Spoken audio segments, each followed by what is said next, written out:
Amerikada enesi bilen atası oğlunu çilim bilen tutan vaxtı. Leonardo. Yes, sir. Yeah. One minute, sir. 1 minute. Nime buldu Shakira? Oh my god Leonardo. Oğlumuz James'in sunkasından çilim taptım. Bir serin oğlumuz çilim çekedi.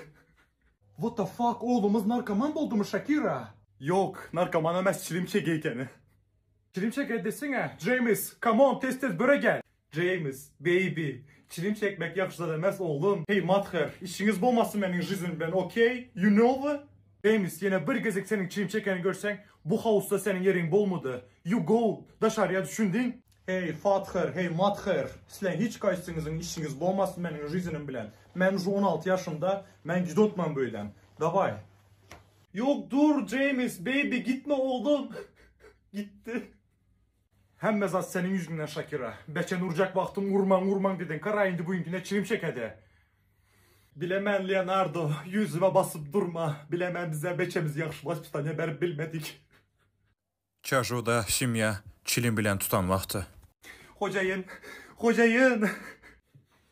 Bir gece kışkırmen görsen öleşen bir şey kalsın bile. Ne mi oldu? Bu duvar çilim çekmeye başlattı, düşünsenize.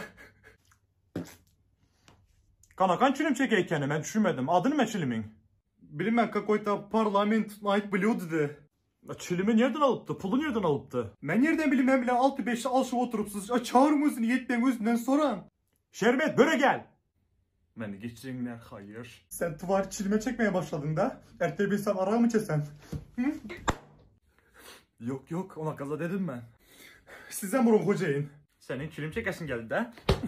Kaydededim onu kandı da. Hayır geçireyim beni. Bari de kırmızı oda gitten tavuklara kormal gel. Sana ne kazan ya şu. Hoş hazı gidemem. Son gelen son malhanan çile düşündün mü? Hoşun da bu da çilim benim. Muhakkara.